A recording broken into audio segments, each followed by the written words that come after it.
राज्य शैक्षिक अनुसंधान एवं प्रशिक्षण परिषद उत्तर प्रदेश लखनऊ के इस online pre service training session में आप सभी प्रशिक्षुओं का हार्दिक स्वागत है। आज के इस ऑनलाइन सत्र में हम लोग डीएलएड प्रथम सेमेस्टर के सैद्धांतिक विषय बाल विकास एवं सीखने की प्रक्रिया के एक महत्वपूर्ण प्रकरण अभिप्रेरणा के बारे में अध्ययन करेंगे, जिसमें अभिप्रेरणा के अर्थ, प्रकार एवं महत्व को जानने का प्रयास किया जाएगा। आइए सबसे पहले हम ये जान लेते हैं कि इस ट्रेनिंग सेशन के बाद वो कौन कौन से व्यवहारगत परिवर्तन होंगे जो प्रशिक्षुओं में अपेक्षित हैं। अधिगम परिणाम: इस सत्र के बाद प्रशिक्षु शिक्षक अभिप्रेरणा के विषय में जानेंगे। प्रशिक्षु शिक्षक सकारात्मक और नकारात्मक अभिप्रेरणा के अंतर को जानेंगे। प्रशिक्षु शिक्षक कक्षा में विद्यार्थियों को सकारात्मक रूप से अभिप्रेरित कर सकेंगे। प्रशिक्षु शिक्षक अभिप्रेरणा के महत्व को जानेंगे। अभिप्रेरणा का अर्थ: अभिप्रेरणा शब्द का अंग्रेजी मोटिवेशन है, जो लैटिन भाषा के मोटम या मोवियर से बना है, जिसका अर्थ होता है टू मूव, अर्थात गति प्रदान करना या आगे बढ़ना। इस प्रकार अभिप्रेरणा वह कारक है जो कार्य को गति प्रदान करता है। दूसरे शब्दों में अभिप्रेरणा एक आंतरिक शक्ति है जो व्यक्ति को कार्य करने के लिए प्रेरित करती है। अभिप्रेरणा ध्यान आकर्षण की कला है जो व्यक्ति में किसी कार्य को करने की इच्छा एवं जिज्ञासा उत्पन्न करती है। अभिप्रेरणा का स्वरूप: अभिप्रेरणा प्रक्रिया एवं परिणाम दोनों है। अभिप्रेरणा का जन्म किसी न किसी आवश्यकता से ही होता है। इसको आप इस तरह से समझ सकते हैं कि कहा जाता है आवश्यकता आविष्कार की जननी है। एक प्रक्रिया के रूप में अभिप्रेरणा मनुष्य के भीतर की प्रक्रिया है जो व्यक्ति को किसी उद्देश्य की प्राप्ति हेतु कार्य विशेष करने की ओर प्रवृत्त करती है, एवं एक परिणाम के रूप में यह ऐसी आंतरिक शक्ति या ऊर्जा है जो व्यक्ति को किसी उद्देश्य की प्राप्ति हेतु कार्य विशेष की ओर प्रवृत्त करती है। अभिप्रेरणा को उत्पन्न करने वाले कारकों को मनोविज्ञान की भाषा में अभिप्रेरक कहते हैं। अभिप्रेरणा व्यक्ति को तब तक क्रियाशील रखती है जब तक कि उद्देश्य की प्राप्ति नहीं हो जाती है। यहाँ पर स्वामी विवेकानंद का एक महत्वपूर्ण कथन जोड़ सकते हैं आप कि उठो, जागो और तब तक प्रयास करो जब तक कि लक्ष्य की प्राप्ति न हो जाए। अभिप्रेरणा एक प्रबल भावनात्मक उत्तेजना की स्थिति है जिसके कारण व्यक्ति में मनोवैज्ञानिक तनाव उत्पन्न होता है, जिसे कम करने के लिए वह क्रियाशील हो जाता है। अभिप्रेरणा व्यक्ति को रुचि के अभाव में भी क्रियाशील रखती है।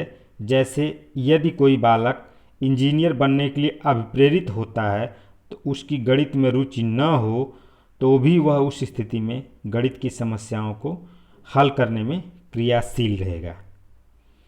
अभिप्रेरणा के प्रकार या वर्गीकरण: मनोवैज्ञानिकों ने अभिप्रेरणा को मुख्य रूप से दो भागों में विभाजित किया है, जिसमें पहला है जन्मजात अभिप्रेरणा और दूसरा है अर्जित अभिप्रेरणा। जन्मजात अभिप्रेरणा को शारीरिक अभिप्रेरणा, जैविक अभिप्रेरणा, प्राकृतिक अभिप्रेरणा या आंतरिक अभिप्रेरणा आदि नामों से जाना जाता है। यह अभिप्रेरणा प्रत्यक्ष रूप से व्यक्ति की प्राकृतिक इच्छाओं, आवश्यकताओं एवं प्रवृत्तियों के साथ संबंधित होती है, जिसमें व्यक्ति स्वांतः सुखाय की भावना से कार्य करता है। यह तीन रूपों में पाई जाती है, जैसे मनोदैहिक प्रेरणाएं, जिसके अंतर्गत खाना पीना, काम चेतना, आदत, भाव एवं संवेगात्मक प्रेरणा आदि आते हैं। दूसरा सामाजिक प्रेरणाएं, जिसके अंदर स्नेह, सम्मान, ज्ञान, पद एवं नेतृत्व आदि की भावना आती है। सामाजिक आवश्यकता व पूर्ति हेतु ये प्रेरणाएं होती हैं। और व्यक्तिगत अभिप्रेरणाएं व्यक्ति की रुचियों, उसके दृष्टिकोण और अपने स्वधर्म के आधार पर होती हैं। अर्जित प्रेरणा, इसे बाह्य प्रेरणा, अप्राकृतिक प्रेरणा या कृत्रिम प्रेरणा भी कहा जाता है। इसमें आनंद का स्रोत कार्य में न निहित होकर लक्ष्य प्राप्ति या पुरस्कार प्राप्ति में निहित होता है। जैसे अच्छे ग्रेड या प्रशंसा हेतु प्रेरणा।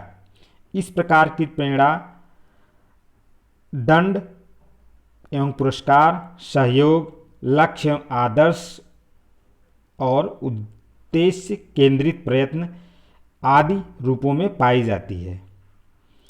दंड एवं पुरस्कार के अंतर्गत दंड को एक सकारात्मक प्रेरणा के रूप में लिया जाता है, जिसमें बालक का हित छिपा होता है, और पुरस्कार बालकों को बहुत प्रिय होता है। अतः शिक्षक इसका ज़्यादा से ज़्यादा प्रयोग करें तो विद्यार्थियों के हित में होगा। सहयोग, प्रयोजना विधि से विद्यार्थियों में सहयोग की भावना बहुत अधिक जागृत होती है। अतः हमें ऐसी शिक्षण विधियों का प्रयोग करना चाहिए जिसमें विद्यार्थियों को आपसी सहयोग की भावना विकसित हो। लक्ष्य, आदर्श और सौद्देश्य प्रयत्न, इसके अंतर्गत हम शिक्षकों को हमारे लक्ष्य जो हैं बच्चों के सामने वो स्पष्ट, आकर्षक और सजीव होना चाहिए, ताकि विद्यार्थी सक्रिय रूप से प्रेरित होकर सीखने का प्रयास कर सकें। अभिप्रेरणा के संगठक, कंपोनेंट्स ऑफ मोटिवेशन। अभिप्रेरणा के मुख्य रूप से 4 संगठक या फैक्टर होते हैं, जिन्हें अभिप्रेरणा के स्रोत भी कहा जाता है, जो निम्न हैं। आवश्यकता या मांग यानी नीड, अंतर्नोद या चालक, ड्राइव्स, प्रोत्साहन या प्रलोभन, इंसेंटिव्स, अभिप्रेरक या प्रेरक, मोटिव। आइए अब इन चारों को थोड़ा सा और विस्तृत रूप में जानने की कोशिश करते हैं। आवश्यकताएं यानी नीड्स। आवश्यकता को मांग भी कहते हैं। आवश्यकता वास्तव में दैहिक असंतुलन अथवा किसी कमी की ओर संकेत करती है। प्रत्येक प्राणी की अपनी कुछ मूलभूत बायोलॉजिकल तथा साइकोसोशल आवश्यकताएं होती हैं, जिनकी पूर्ति न होने पर ये आवश्यकताएं व्यक्ति में तनाव उत्पन्न करती हैं। भोजन, जल, हवा, आराम, मल मूत्र विसर्जन आदि प्रमुख जैविकीय आवश्यकताएं हैं तथा सुरक्षा, स्नेह, सम्मान, सामाजिक स्वीकृति, अभिव्यक्ति आदि कुछ मनोसामाजिक आवश्यकताएं हैं। अंतर्नोद, ड्राइव्स।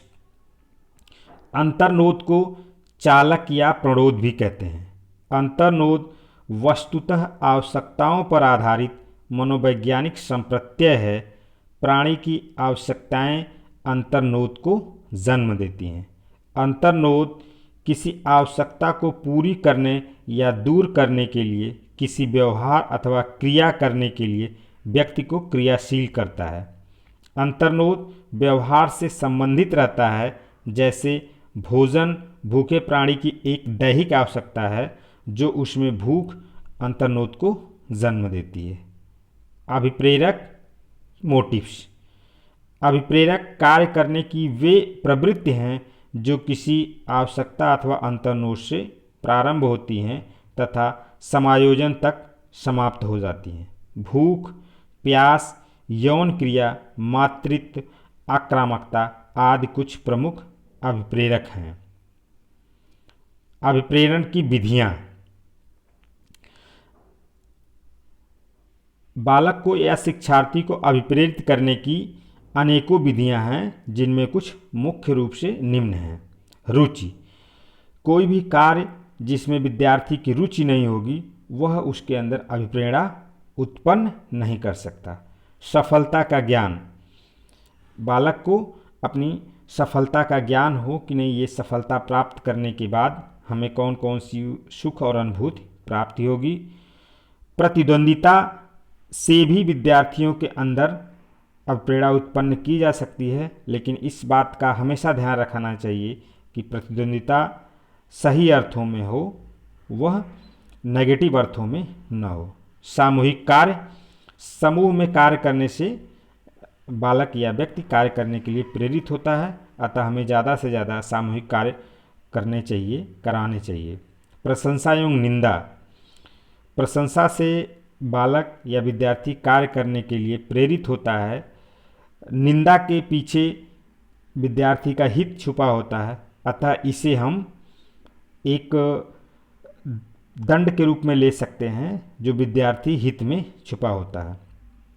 पुरस्कार एवं दंड, जैसा कि पहले इसका जिक्र किया जा चुका है, पुरस्कार कार्य करने की प्रवृत्ति को बढ़ाता है, दंड भी अप्रत्यक्ष रूप से उस कार्य को करने की प्रवृत्ति को ही बढ़ाता है। ध्यान, अगर हम अपने विद्यार्थियों का ध्यान अपनी कक्षा शिक्षण में आकृष्ट बनाए रखते हैं तो निश्चित रूप से वो सीखने के लिए अभिप्रेरित होंगे। खेल, जैसा कि आप सभी जानते हैं, बच्चा उन विधियों से, उन तरीकों से ज़्यादा सीखने का प्रयास करता है जिसमें उसे आनंद आता है, अतः खेल के माध्यम से हमें अभिप्रेरणा लाने का प्रयास करना चाहिए।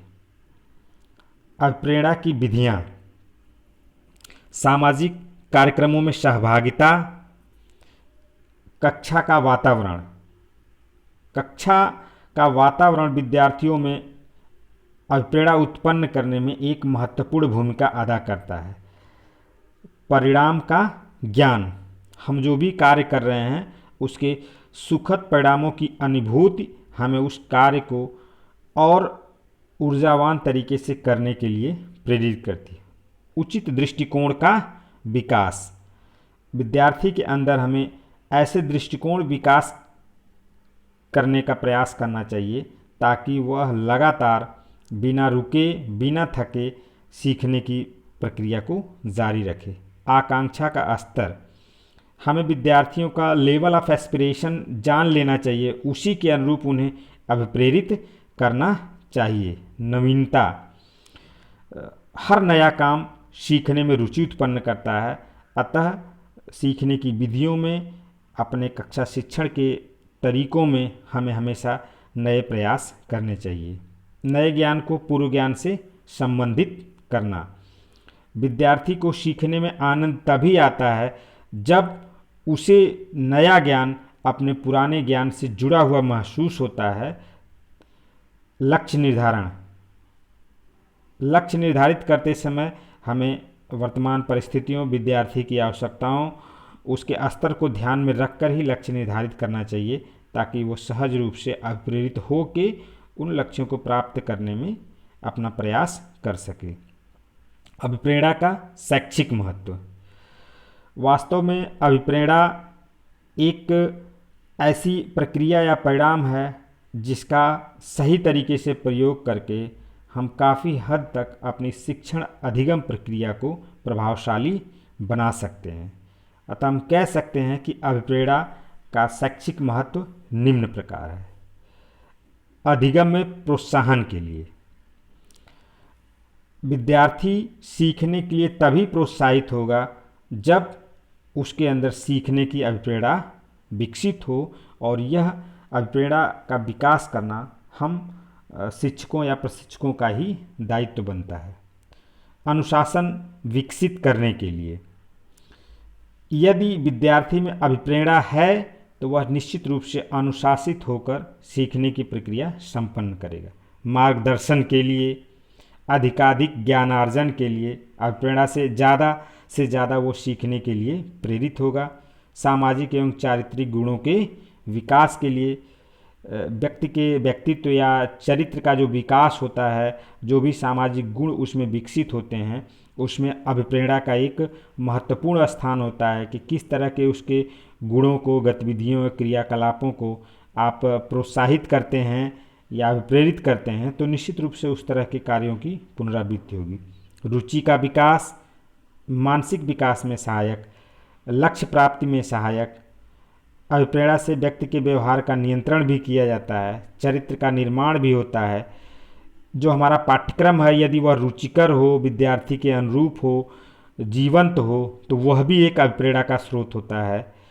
और अध्यापन विधि एवं प्रेरणा, अध्यापन विधि जिस तरह की होगी विद्यार्थी की सीखने की गति उसी के अनुरूप होगी। यदि हमारी अध्यापन की विधि रोचक होगी तो निश्चित रूप से विद्यार्थी अभिप्रेरित होकर सीखने का प्रयास करेगा, जिसका परिणाम सार्थक निकलेगा। ध्यान केंद्रित करने में अभिप्रेरणा, हम अध्यापकों को चाहिए कि हम बीच बीच में कुछ ऐसे गतिविधि या क्रियाकलाप करते रहें जिससे विद्यार्थियों का ध्यान सीखने की प्रक्रिया में सदैव बना रहे।